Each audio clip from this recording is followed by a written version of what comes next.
começando o terceiro bloco, eu passo a palavra à professora Márcia Cunha para formular sua pergunta ao professor Araquém de Assis. Professor,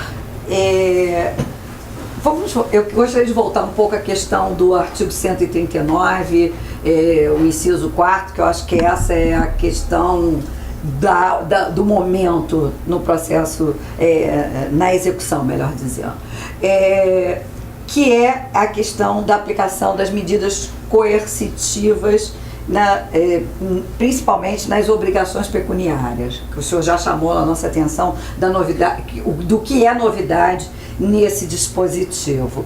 E do abuso que tem ocorrido com apreensão de passaportes, apreensões de CNH, apreensões de cartão de crédito das pessoas e também qual é a sua interpretação dos habeas corpus que foram julgados pelo STJ, julgados do ministro Luiz Felipe Salomão e ministra Nancy, porque eu tenho ouvido de pessoas, dizerem que pelo fato do habeas corpus não ter conhecido a questão da carteira da CNH, que a apreensão da CNH pode e que a de passaporte não pode, porque a decisão do Supremo se restringiu à questão do passaporte. E no meu entendimento, se restringiu a questão do passaporte porque o HC trata de questão de liberdade. E o acordo diz isso. Se lermos, não só o acordo, como a própria ementa, mas se precisar, vamos ao acordo. E da CNH simplesmente não conheceu, não é que permitiu. Por favor, professor. Começando pelo fim, de acordo. E relativamente a esse precedente, é a única interpretação condizente se examinarmos o que é passar do juízo de admissibilidade para o juízo de mérito nesse remédio processual. No primeiro bloco, nós examinamos o processo como relação jurídica, vimos que há determinadas questões, elas compõem o juízo de admissibilidade. O órgão judiciário só passa o exame no mérito depois de vencer o juízo de admissibilidade. Aí, nesse caso, portanto, não houve pronunciamento algum, exceto de que não cabe habeas corpus, quanto ao problema da apreensão da carteira de habilitação, a CNH. E já relativamente ao mérito, então, foi quanto à apreensão do passaporte. Bom, então, começando pelo fim, estou de pleno acordo. O senhor explica muito melhor do que isso. Esta é a única explicação concebível do assunto. Agora, já vimos que a execução é um trabalho de campo, que sofre limitações práticas e políticas. A política principal, o princípio da responsabilidade patrimonial. Também vimos que se inseriu muito propriamente, a meu juízo, no artigo 139, dentre os poderes gerais do órgão judiciário, esse inciso 4, que não é inovador. O artigo 536, parágrafo 1º, ele de alguma maneira explicita quais sejam essas medidas, indicando algumas como remoção de pessoas ou coisas que são, portanto, medidas típicas, né? E já constava do direito anterior. Parece, então, que só há duas novidades: a localização da matéria e a cláusula final, que manda aplicar nas obrigações de pagar quantia. Bom, e essa disposição só pode ser entendida no contexto da disputa que há entre o processo civil autoritário, que predomina entre nós, e nada é mais autoritário sustentar ou aspirar que o processo seja eficiente sempre, apesar de alguns casos, sistematicamente, ele não poder ser eficiente, né, do que sustentar a possibilidade de medidas executórias atípicas. Por quê? Porque os mecanismos de coerção, eles têm as consequências jurídicas antecipadamente previstas. A desembargadora Márcia apresentou no bloco anterior o problema da constituição do crédito. Sim, mas é que hoje em dia, com a difusão do crédito, não mais interessa se o devedor vai pagar ou não, né? Quem tem capital ganha eu não sou economista, mas ganha no volume, ganha na extensão, né? Razão pela qual é mais um motivo para nós sustentarmos que não é necessário enforcar o devedor se ele, sem patrimônio, não tem como pagar. Então, o que há é uma disputa entre o processo civil autoritário e o processo civil que, a falta de maior palavra, eu vou chamar de processo garantista, que é o respeito aos direitos fundamentais processuais. Né? E a aplicação dessas medidas bem demonstra que a falta de respeito é absoluta. Pois um determinado magistrado do Distrito Federal teve que se envergonhar quando mandou cortar, como medida típica, cortar a água e a luz, e descobriu que isso era uma forma de tortura, segundo uma convenção internacional que o Brasil assinou. Agora, basicamente, estamos aprendendo a CNH e o passaporte. Indiscriminadamente, como é a aplicação das trades. Por quê? Porque é mais fácil. Não precisa pensar. E o pior, por isso que o respeito aos direitos fundamentais é fundamental, é que às vezes funciona. Na minha própria atividade profissional, eu tenho um colega que tem uma causa, juntamente com um prestigioso escritório lá, e se viu nessa contingência, conversou comigo e disse assim: olha, eu vou requerer a aplicação de uma medida típica, o recolhimento da CNH. Um mês depois veio dizer assim: funcionou. O juiz deferiu e funcionou. Esta é a tentação autoritária. É a chantagem. Aí eu recomendo lerem, e até se já aqui não esteve, deve ser convidado, leiam Streck, o que é julgar por princípio. Por princípio, eu não aceito as medidas atípicas e considero a sua aplicação inconstitucional porque as consequências jurídicas não são predeterminadas. Quais são as consequências jurídicas da apreensão do passaporte? Bom, parece que se o executado viaja a trabalho,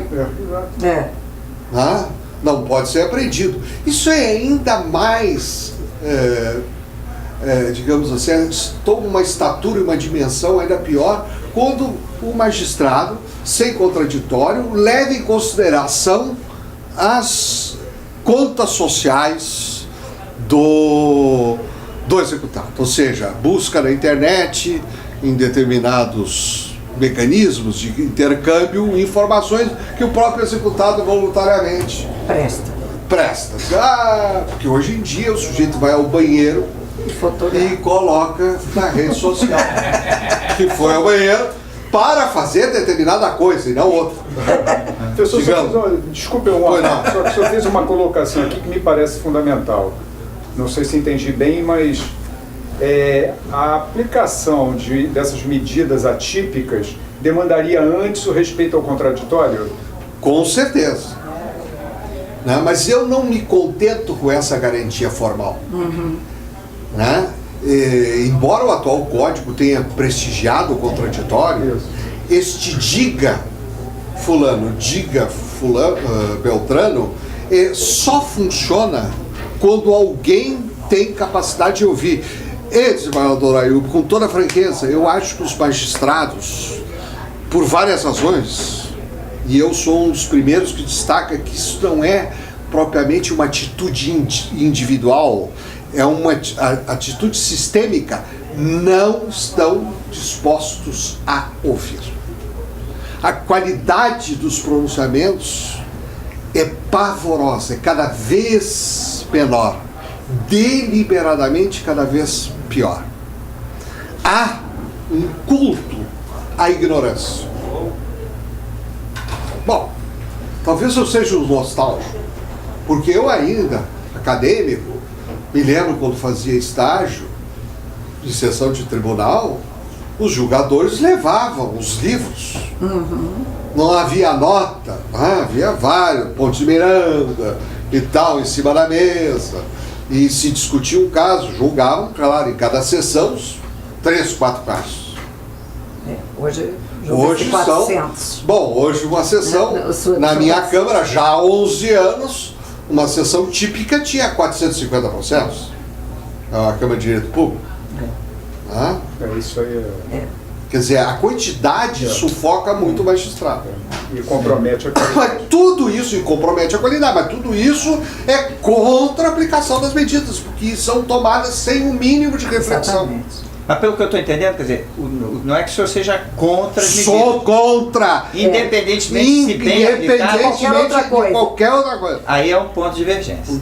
Perfeitamente. Eu entendo o ponto Sem de conviver na divergência, o senhor encontra-se filiado ao processo civil autoritário, quer torcer o pescoço do executado, quem sabe colocá-lo no pelourinho. Não lhe parece bom? Não me regozijo com essas coisas, mas eu acho que eu busco sempre, como Aristóteles, buscar um ponto de equilíbrio que está sempre no meio termo, entre os extremos. Tá certo? Então, eu ao mesmo tempo que concordo 100% com as colocações que o senhor fez aqui a respeito da aplicação prática desse dispositivo, que dentro da realidade dos tribunais leva a uma rotina de autoritarismo, de aplicação automática dessas medidas coercitivas, como se fosse a primeira via e não a última via para se socorrer num caso de frustração da execução. Eu concordo, realmente esse é um ponto de muito relevo. Mas eu acho... Não é esse o ponto. O argumento não é esse. O argumento é que, por definição, o que não está expressamente previsto nas suas consequências não pode integrar o processo civil constitucionalmente justo e equilibrado.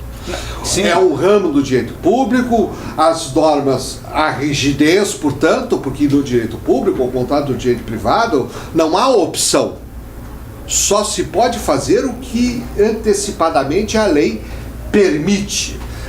E para as partes, as consequências jurídicas dos seus atos ou das suas omissões, elas precisam estar predispostas. Não é o caso dos poderes atípicos, porque por enquanto nós falamos em apreensão de passaporte, de carteira nacional de habilitação ou cancelamento de cartão de crédito. Mas há tantos outros. Mas podemos confinar, quem sabe confinar o devedor. Há alguma proibição? Ao contrário, o 536 não. O parágrafo primeiro fala de remoção compulsória. Vamos remover o cidadão do seu lar, por que não? Mas aí não é uma... A Constituição diz apenas que é o asilo inviolável, mas isso é uma formulação inútil. Claro. Eu entendo que esses extremos devem ser evitados, coibidos ou até mesmo proibidos. Mas o fato de a norma ser mal utilizada não significa que ela não tenha virtudes, se bem empregadas. A norma é mal utilizada porque ela é má.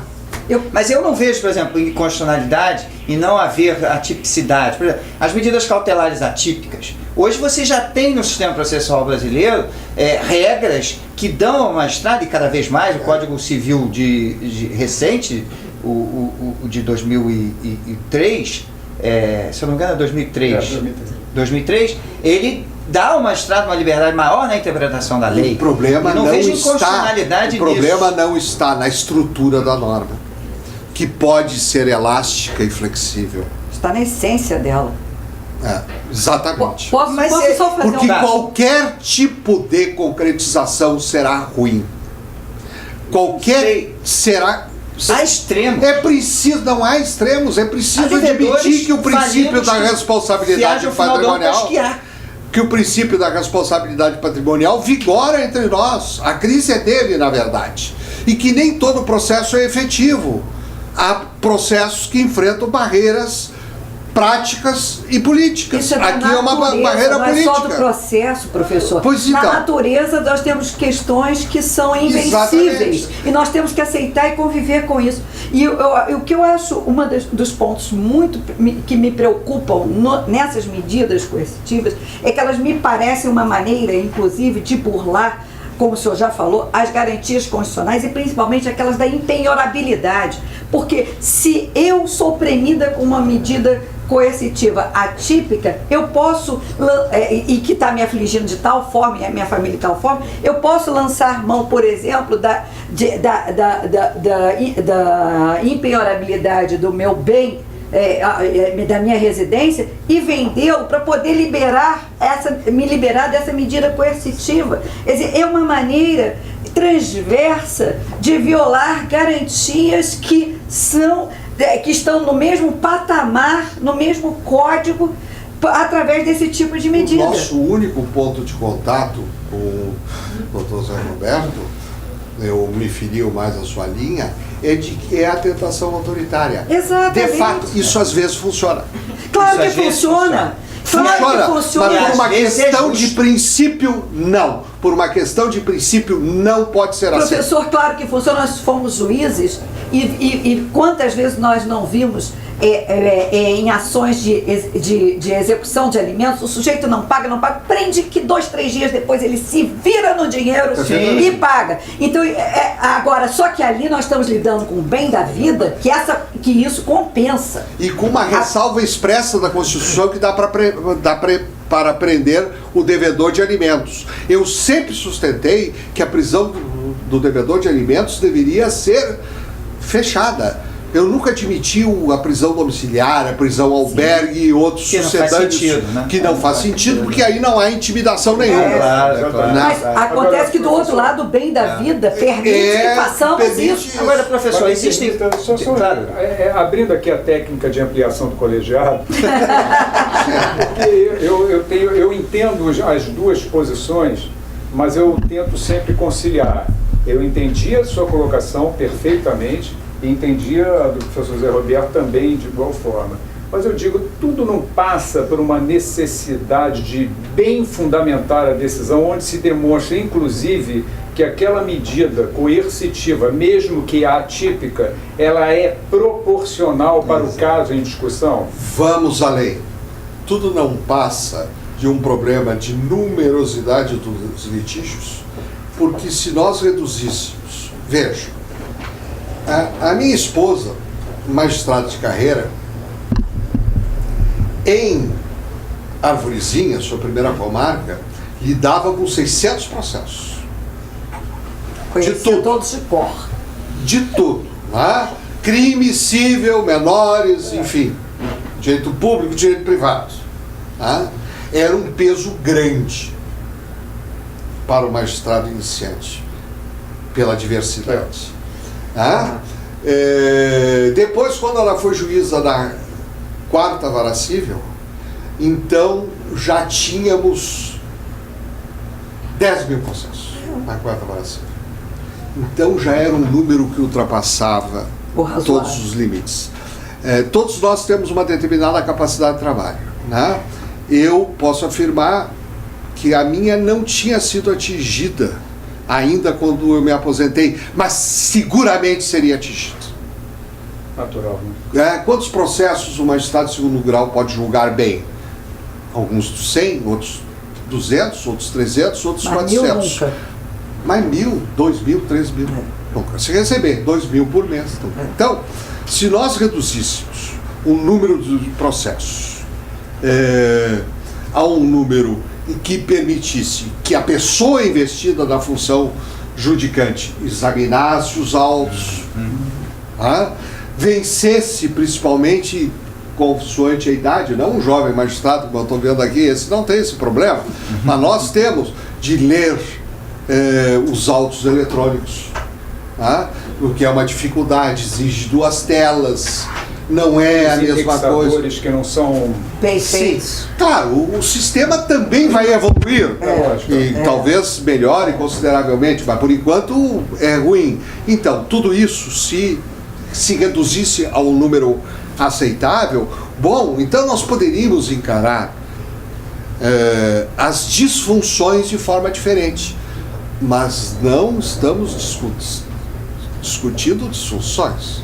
Nós estamos discutindo o mérito, nós estamos discutindo princípio, ou se quisermos, no meu caso, Roberto, estamos discutindo ideologia.